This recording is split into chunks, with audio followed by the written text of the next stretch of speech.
Fue el 18 de abril de 1925. Desde el Hotel Reina Victoria se inauguró oficialmente la primera emisora de radio de Valencia y la ciudad tuvo por fin una voz propia en el dial. Cientos de valencianos se arremolinaron en la calle de las Barcas, donde se colocaron altavoces para seguir aquella histórica transmisión. Fue el inicio de una nueva forma de entender la información, la cultura y el entretenimiento. La radio en aquel momento no era todavía un electrodoméstico, era una promesa, un invento joven que tenía algo de misterio y mucho de fascinación. Lo que allí se inauguró fue un nuevo canal entre la ciudad y su gente, un puente invisible por el que circularían voces, noticias, canciones y emociones. 100 años después, la radio ha cambiado muchas veces de piel, ha sido analógica y digital, ha sido local y global, ha sido una voz entre miles de estímulos y ha sido siempre la banda sonora de Valencia. Viajamos por este siglo de historia a través de las voces que han dado forma a las mañanas, a los atascos, a los partidos, a las noticias y hasta a los silencios. Nos guía en este arranque Francisco Pérez Puche, cronista oficial de la ciudad, periodista y testigo privilegiado. Con él volvemos hoy al lugar donde todo empezó. Gracias por dejarme entrar en su casa a través de la puerta de la radio. En estos momentos hay un disparo. se ha oído un golpe muy fuerte en la cámara. No sabemos Gobierno Civil de Valencia y la Junta de Protección Civil ruegan a todos los vecinos de los pueblos próximos al embalse de Tou.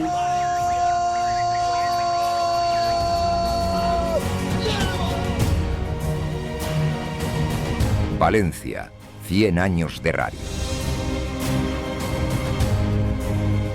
Estamos en el Hotel Reina Victoria y nos acompaña Francisco Pérez Puche. Pocas personas conocen mejor que él cómo llegó la radiomanía a nuestra ciudad. ¿Qué tal? Muy buenas. Es un placer poder hablar de la radio antigua y de la radio moderna. Francisco en sus textos menciona que en 1924 ya hablábamos en Valencia de fiebre de la radio. ¿Cómo llegó ese entusiasmo a la ciudad antes siquiera de que hubiera emisoras propias en Valencia? Claro, el repaso de la prensa de ese momento nos indica que hacia el año 20, 21 y hasta el 23 se habla de la aparición en el mundo de emisoras de radio. Se está creando ya un clima informativo. Y en el año 24 aparece una emisora en Madrid y otra en Barcelona. Ese es el momento, el punto y hora en que, como siempre ocurre con tantas otras cosas, en Valencia se despierta la gran pregunta. ¿Y nosotros? ¿Por qué en Valencia no? Y empieza a bullir una intención. Pero en aquellos momentos hay que considerar que el ser radioaficionado, una buena parte de los radioaficionados eran jóvenes tan interesados entonces por la radio como ahora puede ser los jóvenes que están todo el día delante de la pantalla de un ordenador. Empiezan a venderse piezas, empiezan a montarse los aparatos de los radioescuchas y la gente joven empieza a disfrutar del placer de la radio montándose sus aparatitos en casa y verificando que han oído una emisora de Copenhague o de París. Y empieza una especie de divertida competición tecnológica y es lo que yo llamo, y en los periódicos se llamó radiomanía. Nació la primera tienda que vendía piezas. Cuando aún no había aparatos comerciales, ni siquiera emisoras en Valencia, pero la gente joven empezó a disfrutar presumiendo de que había oído una emisora de Londres. Y ese fue la primera oleada de la moda por la radio, año 23, año 24, que hace que los periódicos inmediatamente, sobre todo la correspondencia, digan así y publiquen un cuadro con la frecuencia de las principales emisoras europeas que se podían escuchar en Valencia. Y de ahí empieza a crecer el interés por la radio al tiempo que se preguntan los periódicos. ¿Y en Valencia qué? ¿Cuándo tendremos una emisora propia? Es la prensa, ¿no? El gran divulgador de la radio en aquella época. Porque no hay otro medio de comunicación alternativo en aquel momento. Es la prensa y los periódicos más jóvenes son los que prestan más interés a ese fenómeno nuevo. Los periódicos más tradicionales y más veteranos, las provincias del pueblo, pues lo ven con un poquito de distancia. Vamos a ver esto qué es. Aunque sí que hay en las provincias en los años 22, 23, comentarios entre serios y jocosos donde se dice, esto puede cambiar muchas cosas en el mundo. Si hay radio, los políticos van a tener que tener una bonita voz. Si hay radio, los políticos que hasta ahora confiaban solo en aparecer bien vestidos y apuestos, tendrán que hablar bien también por la radio. Y también los comentarios que aluden a lo que es una verdadera revolución. Que yo pueda oír un concierto, una ópera, desde Berlín, desde Roma, desde Madrid o desde Valencia. Es decir, el mundo está a tu alcance, pero en una primera instancia yo diría que es más a través de la música, de la cultura musical, más que de la palabra. Aún no se ha percatado, ni siquiera los periódicos, del papel informativo que la radio podría tener. Estamos hablando del primer año, del primer momento. Nos hablaba de las piezas, de las tiendas que vendían piezas. ¿Cómo eran aquellos primeros aparatos? ¿Quién podía permitirse un aparato de radio entonces? Pues había que saber algo de técnica y de tecnología. Yo creo que los expertos estaban sobre todo en las tiendas que vendían los componentes. Y de hecho, lo que hubo es una rápida formación de personal preparado para vender esos aparatos y preparado también para poderlos comprar y escuchar. De manera que se hicieron cursillos. En el Ateneo Mercantil hubo también cursillos para que todo el que quisiera pudiera ir a aprender los elementos rudimentarios de cómo funcionaba la radio. Y eran las radios llamadas de galena, que no necesitaban conexión a la red eléctrica y que tenían pues, como componente un elemento de captación, un elemento de amplificación de la señal, y luego o las usabas con auriculares o te comprabas un tornavoz parecido al de los tocadiscos. Y eso era el primer elemento de radio escucha, digamos, más sencillo y más tecnológicamente más preparado para que el público lo viera. Aunque esto fue rápido como ha ido todo, como ha ido Internet y tantas otras cosas. En cuestión de 5 años ya se puso en el comercio el primer aparato que no necesitaba de todo eso y que solo tenía 2 mandos, uno para el volumen y otro para la sintonía. Y que ya era mucho más sencillo y más accesible para todo. Al alcance de todo el público, que no quiere complicaciones. Yo quiero oír la música o quiero oír la radio, nada más. Y se crea lo que hemos conocido, la radio de 2 o como mucho 3 botones. Y llega abril de 1925. Estamos en el Hotel Reina Victoria grabando este podcast. Es aquí mismo donde se instala la primera emisora de Valencia. ¿Por qué se elige el Hotel Reina Victoria? ¿Qué simbolismo tenía este lugar en la ciudad?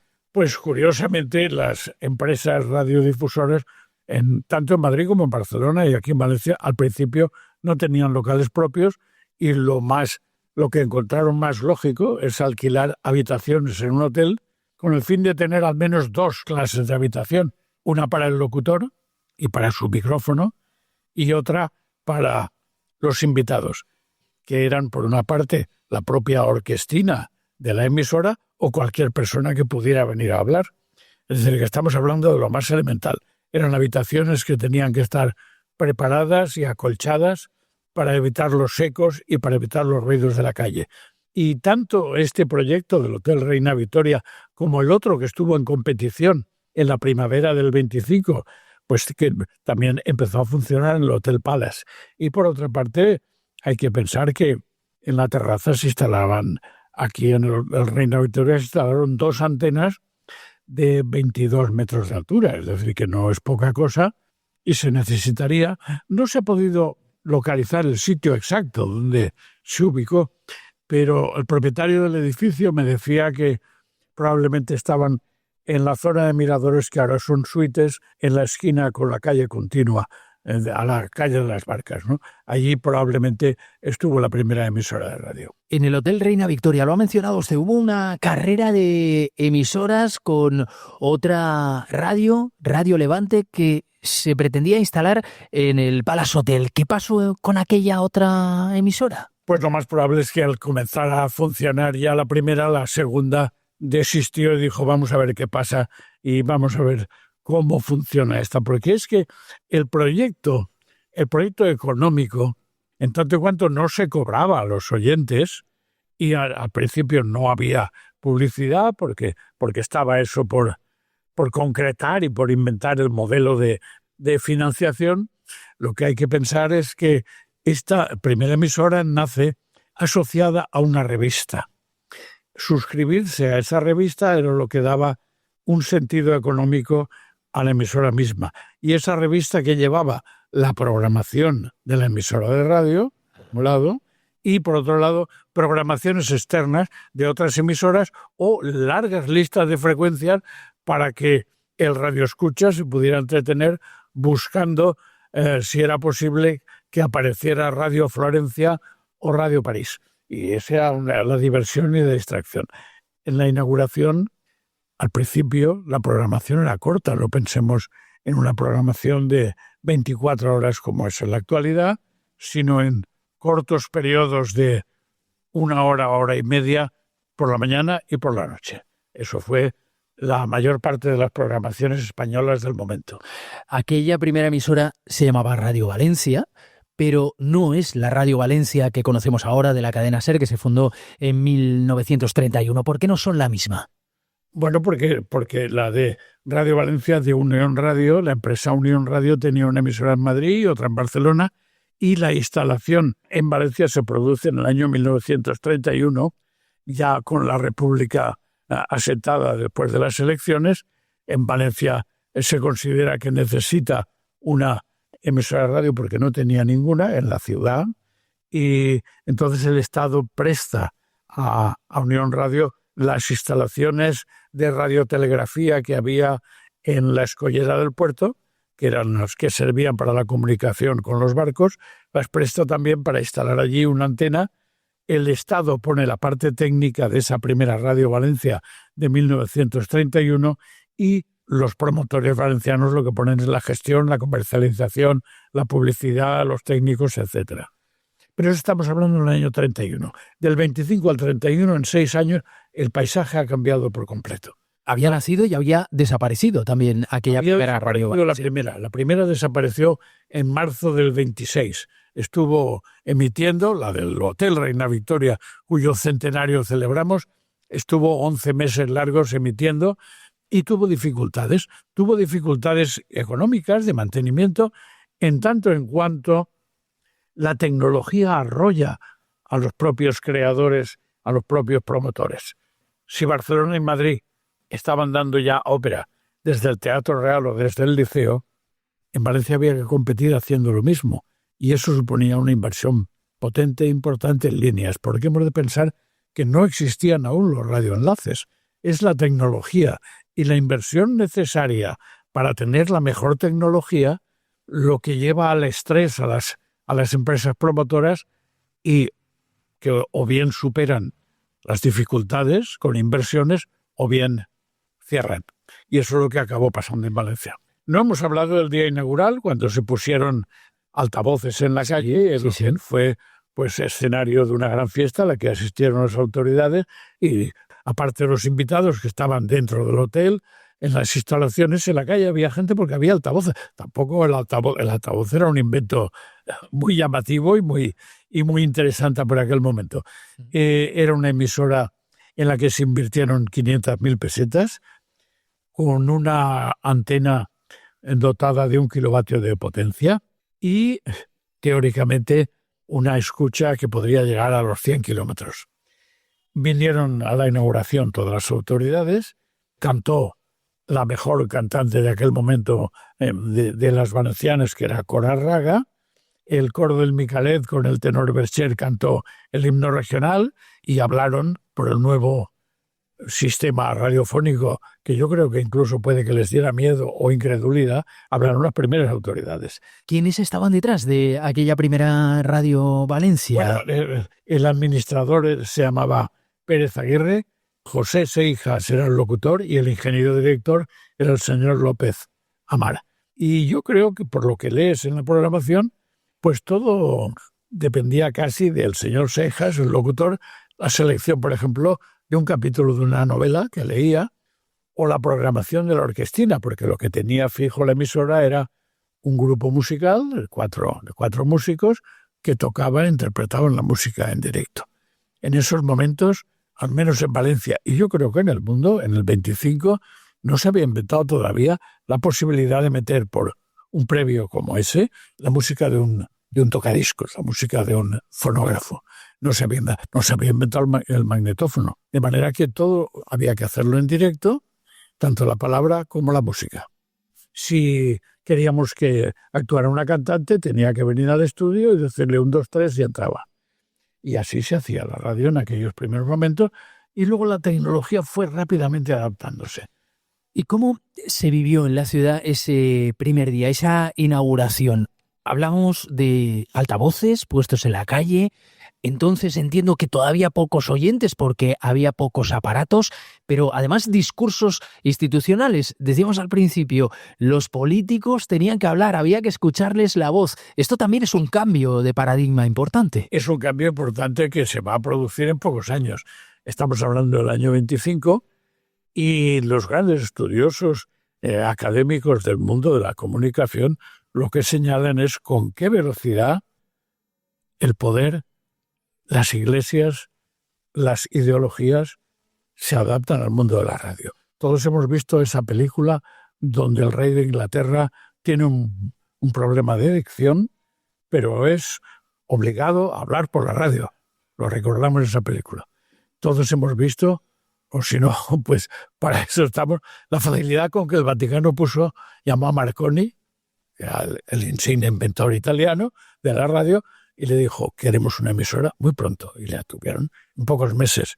Y naturalmente, tanto Mussolini como Hitler desarrollan con mucha potencia grandes estructuras de radio. En Inglaterra nace la BBC. Estamos hablando aún de los años 20, no estamos hablando de los 30. Esto pasa con muy pocos años de frecuencia.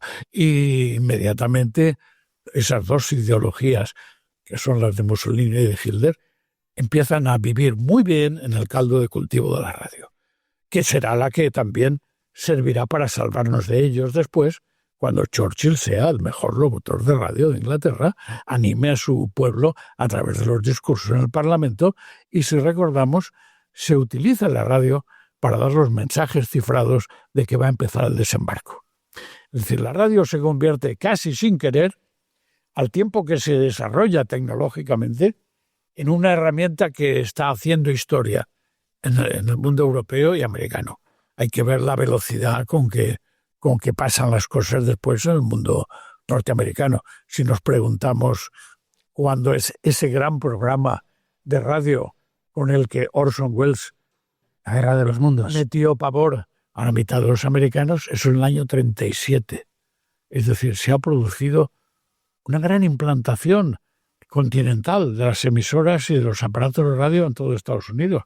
Y él mete miedo a la gente a base de inventar los trucos de los ruidos radiofónicos.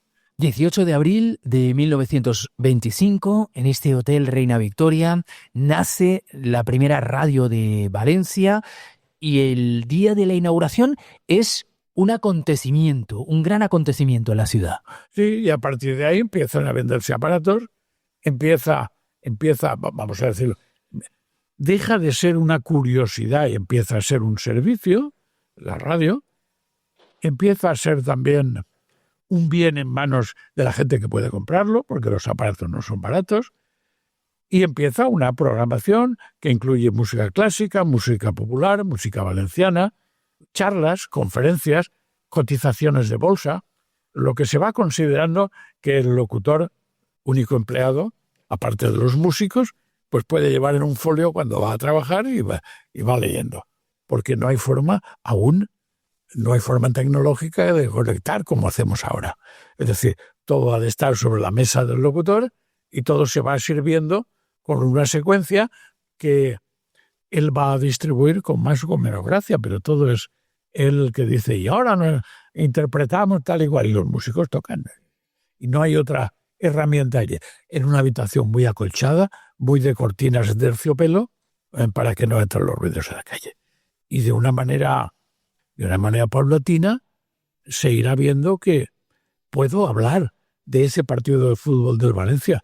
Puedo decir que hace mal tiempo y llueve desde hace muchos días y puedo ir metiendo la información dentro de esta caja de la radio. Y me voy acercando al público. El primer día solo fueron telegramas y luego cartas. Os he escuchado desde Benicalap. Y daban eso, testimonios de audiencia. Se ha oído en Alciras, etcétera, ¿no? Y así fue, porque luego salen los periódicos a los 2 o 3 días, los promotores de la radio están muy contentos porque se les ha escuchado a tantos kilómetros. Entonces, cuando se inaugura esa primera radio, era una aventura. ¿Quiénes eran los aventureros? ¿Tenemos documentados quiénes son, quiénes están detrás de esa empresa? Sí, el señor López Aznar Pérez Aguirre, la empresa nace en Barcelona, tiene parte de capital valenciano y creo haber mencionado que su capital eran 500.000 pesetas. Era más netamente valenciana la segunda, la que se llamó Radio Levante. Ahí estaban ya técnicos, gente valenciana muy buena, expertos en radio, que dan un paso atrás, se quedan quietos, pero luego están presentes en un intento de emisora que hay en el Ateneo Mercantil para sus socios en el año 29. Algunos otros proyectos radiofónicos que hay en poblaciones de la provincia o de la comunidad. Y luego, sobre todo, aparecen en el proyecto de Radio Valencia el año 31. Es decir, son los mejores técnicos que había en Valencia como Enrique Valor. Y bueno, quizá lo que ocurre es que esta primera empresa, al no tener una raigambre netamente valenciana, pues en cuanto a las cosas no van muy bien, se retira.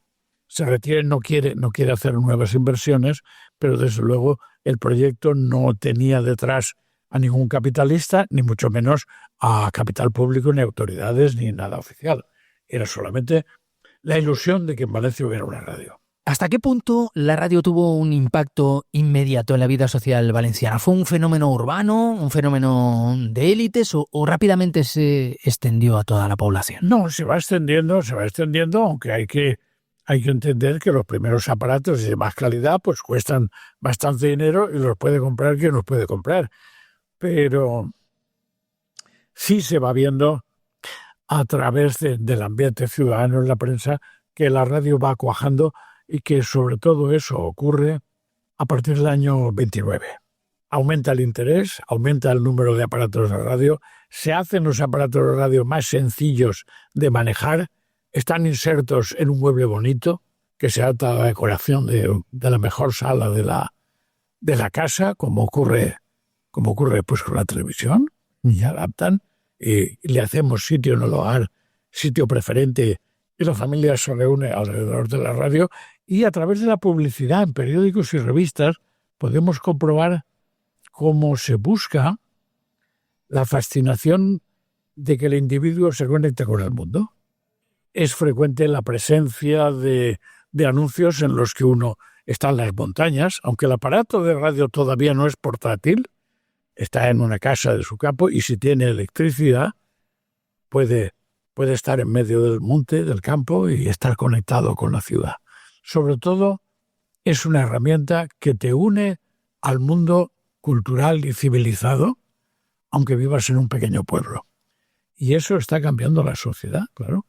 La sociedad que, los historiadores lo dicen, se convierte, acepta los fenómenos de masas. Fenómenos de masas en lo político, pero fenómenos de masas en la canción. En adorar a Josephine Baker, en que la canción Valencia se haga popular en todo el planeta en 3 meses, en el año 25, etcétera, etcétera. Es decir, los fenómenos son de masas. Empiezas a vender discos y libros en grandes cantidades. Empiezas a pregonar una obra de teatro o una ópera para mucha gente. Mucha gente la conoce. De manera que en el año 25 mismo, ahora hace 100 años, en mayo, viene Miguel Fleta y es un fenómeno tan grande como podría ser la llegada de los Beatles a España. En este mismo hotel, probablemente, creo que fue aquí, Miguel Fleta, está la gente en la calle aplaudiéndole y se tiene que asomar al balcón. ¿Por qué? Porque ya es conocido, además de por los periódicos, por la radio. Es en ese momento en el que la radio ya se ha convertido en un reflejo de la ciudad y se van incorporando programaciones y diferentes contenidos. Las programaciones se van haciendo más largas, la de mediodía y la nocturna, y se va dando variedad, y en cuanto se puede se mete deportes y se habla del partido de Valencia, pero estamos ya hablando de lo que llamaríamos la radio más profesional en los años 30. Pero ahora estoy hablando ya de una manera más global de toda la radio española. Eso ya es un fenómeno de los años 30, cuando empiezan personas especializadas, empiezan a acudir a la radio para hablar de segmentos de la información. Los deportes, la música clásica, el folclore, la religión, etc. ¿La política? La política yo creo que al principio es muy informativa, pero siempre hay una deferencia de hacer que hablen los alcaldes o de entrevistar a los promotores de grandes proyectos. Una de las revoluciones más llamativas que hubo en Valencia es cuando se pone en marcha la reforma de la plaza del Ayuntamiento, es decir, de la Bajada de San Francisco, y vemos que hay presencia en la radio de los promotores, de Javier Wehrlich, y sobre todo diapositivas en los cines, mostrando cómo será la Valencia del futuro. Estamos hablando de los años 30.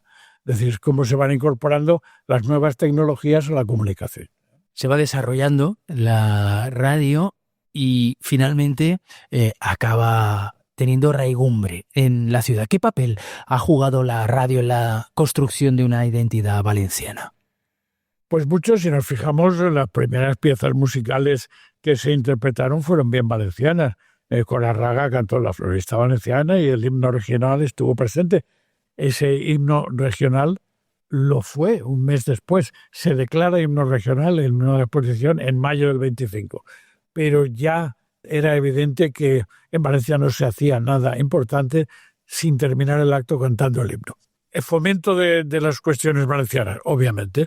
Se habla de teatro, se habla de novelas, se habla de costumbres y de atmósfera valenciana en la emisora de la ciudad, eso es obvio. Y todo eso hace que si das un servicio, inmediatamente la gente se coge el y tiene que acceder mucho más, ¿no? ¿Se puede entender la Valencia contemporánea sin la radio? Es difícil.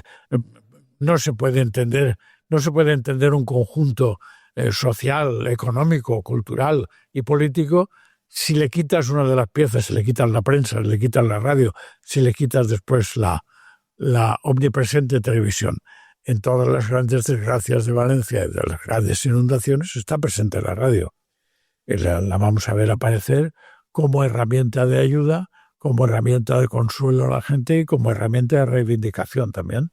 Y la vamos a ver desde que hay desastres, riadas y hay radiofonía. Estamos hablando de la historia de la radio, hemos hablado de la radio de galena, de la radio de válvulas, y estamos grabando un podcast. El medio ha evolucionado mucho. ¿Ha cambiado más la radio o la sociedad que la escucha? No, yo creo que la gran ventaja que la radio ha tenido para sí, para su salvación, es esa facilidad de adaptación que tiene a los cambios del mundo. Es decir, han sido varias las ocasiones en las que se ha dicho ahora la radio va a desaparecer, ahora sí, la televisión acabará con la radio, o las series o el cine mascope acabará con la radio.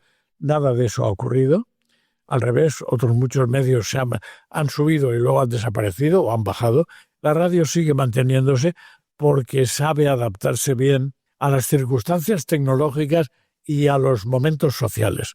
Es decir, la radio fue predilecta de los españoles cuando el intento de golpe de Estado, por poner un ejemplo. La radio fue predilecta de los valencianos cuando la lana. La radio ha demostrado su gran valía en este apagón nacional.